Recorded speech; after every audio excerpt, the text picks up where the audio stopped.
Queridos irmãos, gostaria de refletir com vocês duas coisas a partir do que a liturgia nos oferece, daquilo que a liturgia nos oferece neste sábado. Primeiro, a carta de São João, nós estamos refletindo já faz um tempo.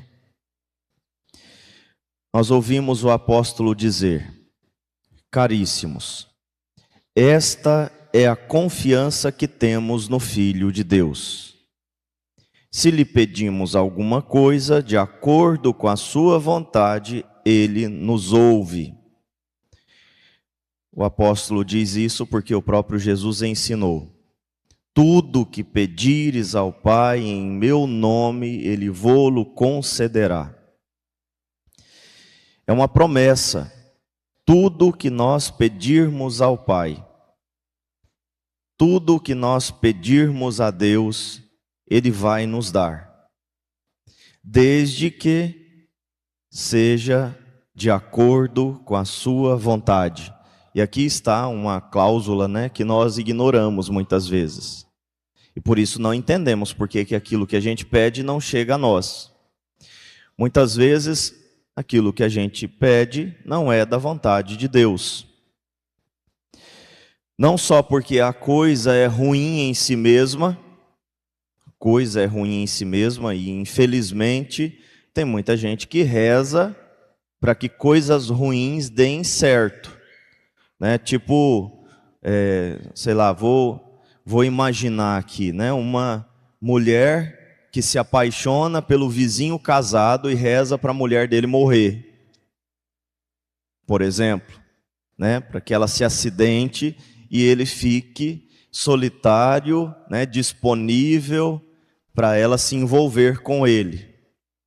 Pode ser que tenha gente que já tenha rezado nessa intenção, ou para a mulher do vizinho morrer, ou para o marido da vizinha morrer, para que ela fique livre, ele fique livre para um novo relacionamento. Então, evidente, coisas ruins nós não podemos pedir a Deus porque é um sacrilégio. É uma ofensa muito grande. É como um filho pedir ao pai que castigue a sua irmã só para ele se sentir bem.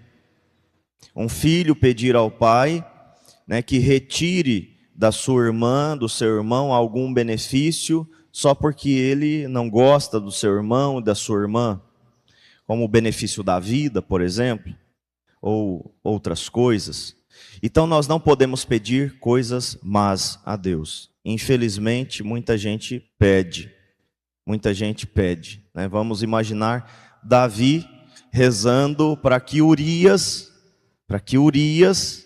se deite com a mulher dele, porque ele havia engravidado a vizinha, a mulher de Urias, e ele, no primeiro momento, mandou Urias para casa para que ele se deitasse com a mulher e a gravidez passasse ali como se fosse de Urias, como se ela tivesse sido engravidada pelo seu próprio marido. Como Urias não se deitou com a sua mulher porque estava em guerra e era muito fiel ao rei, muito fiel à causa do reino, então a continência era uma virtude muito necessária na guerra. Os maridos não se deitavam com as suas esposas em tempo de guerra. Então Urias, mesmo bêbado, não cedeu às suas paixões, não deitou-se com a sua mulher. Então Davi mandou ele para a frente da batalha.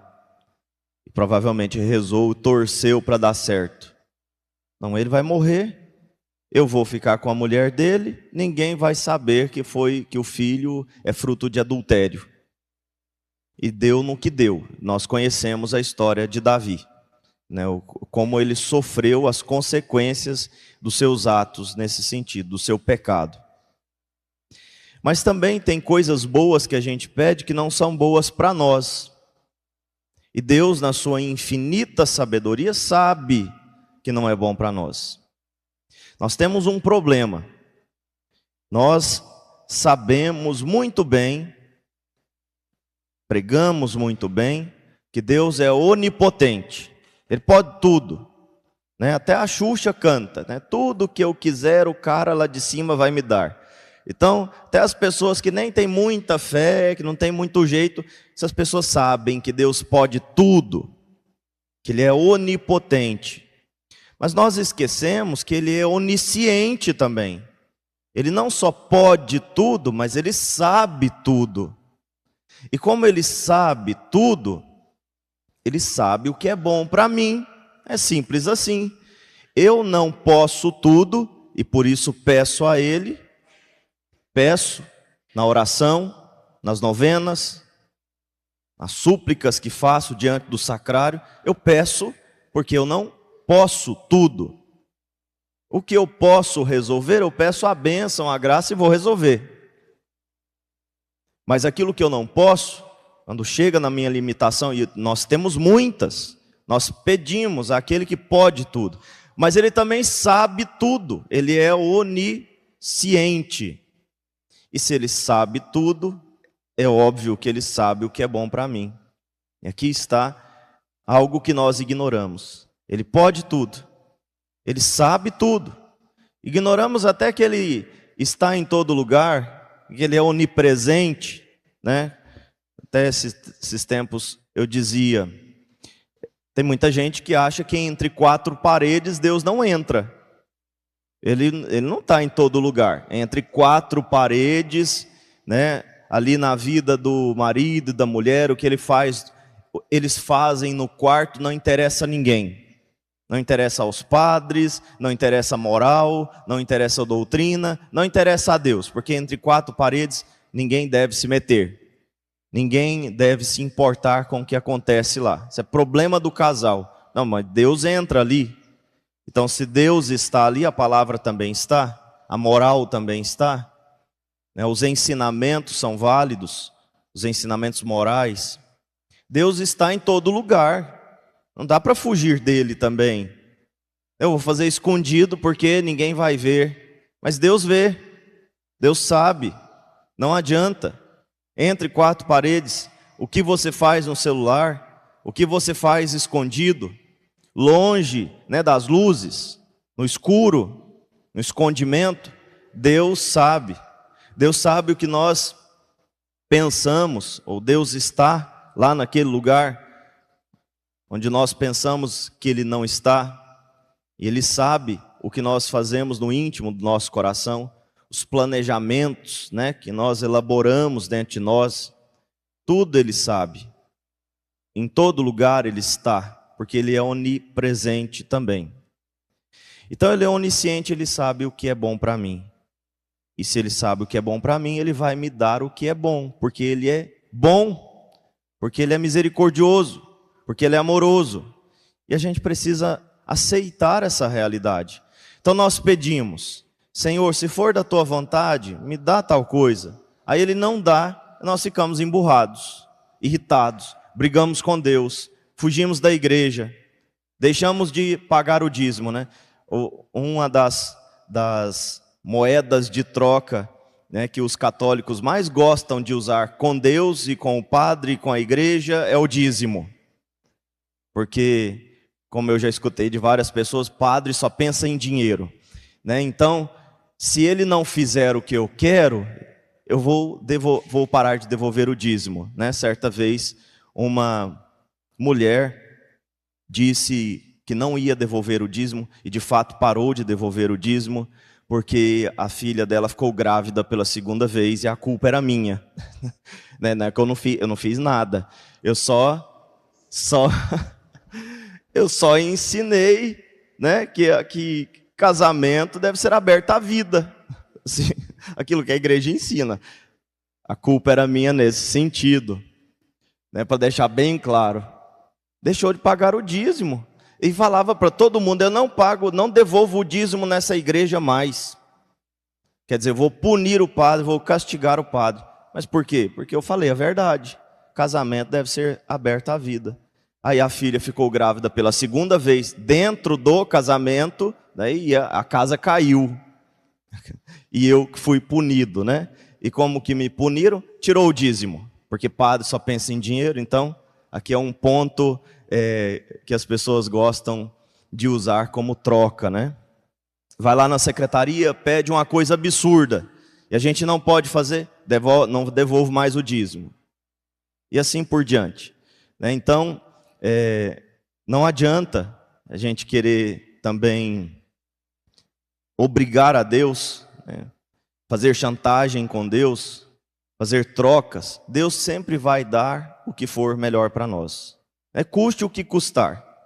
Ele não é assim carente ao ponto, né? Nem um pouco carente, muito menos ao ponto de ceder na verdade só para eu não ficar emburrado. Ele não vai fazer isso. Então fica emburrado, briga com Deus, para de ir à igreja, sai das pastorais, muda de igreja e assim por diante, porque eu não recebi o que eu queria. Mas você não estava falando que seja feita a vontade de Deus?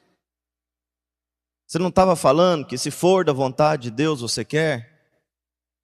Mas lá no fundo eu estava dizendo também, ele há de querer. Ai dele se não quiser. Se ele não querer o que eu quero, eu desisto. Então, nós temos esta tranquilidade. É uma tranquilidade. É uma confiança.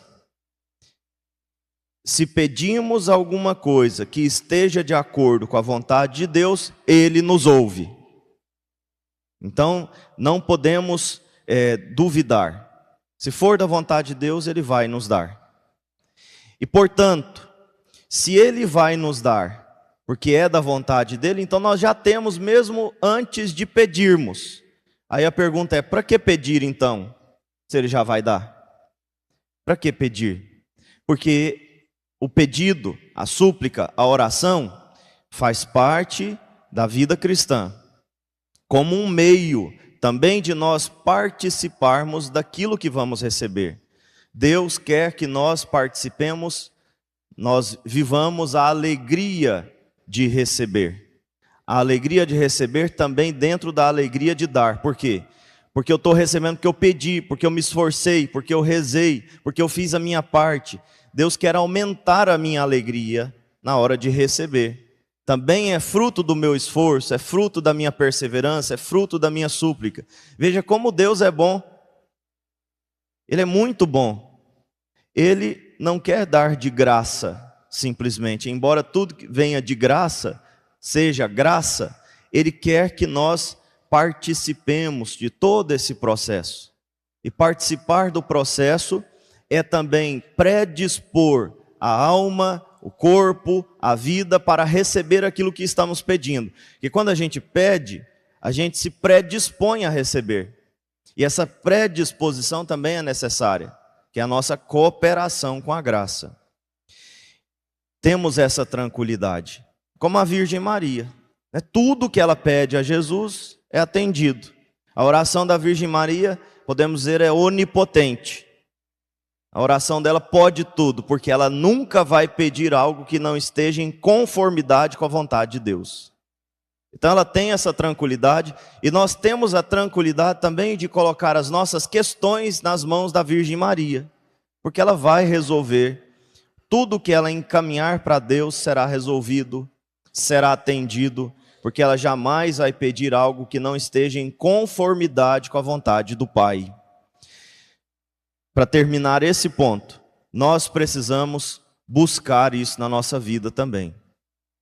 Pedir aquilo que esteja de acordo com a vontade de Deus não é tão fácil, mas é possível.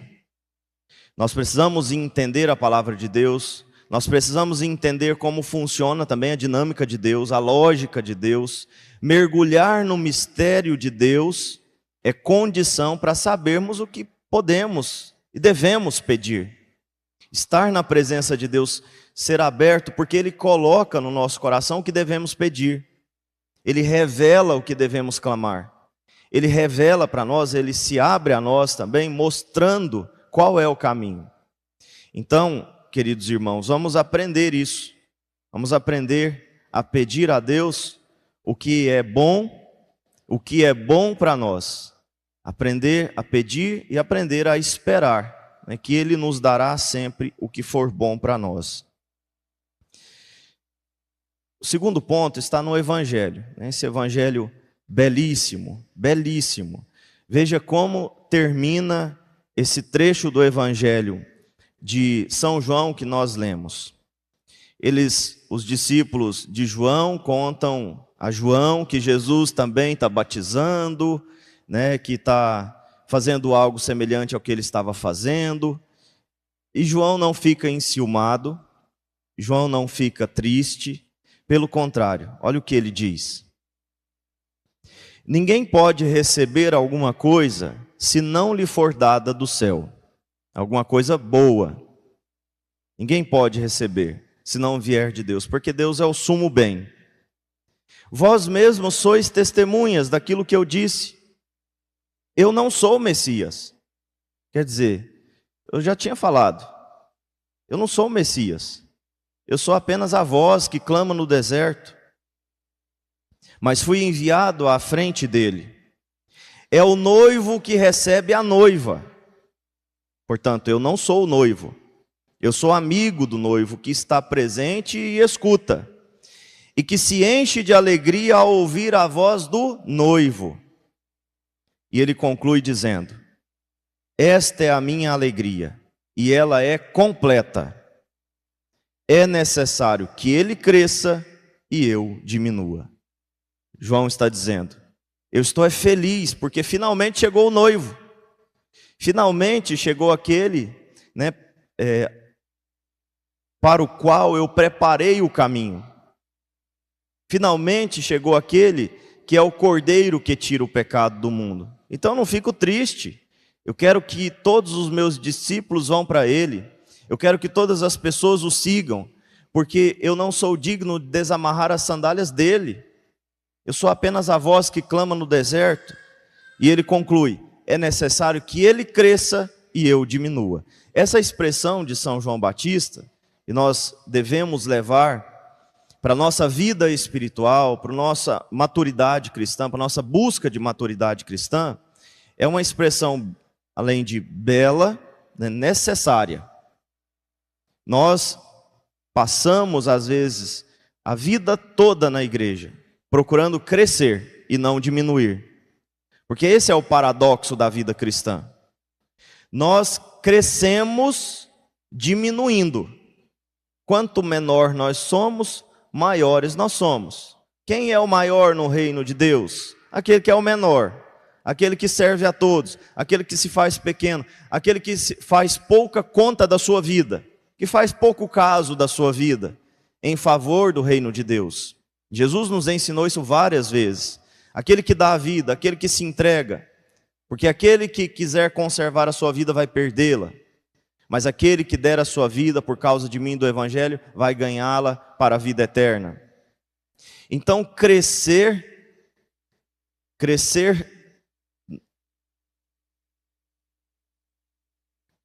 que eu ia dizer, deu um nó na minha cabeça, acho que falei demais, né?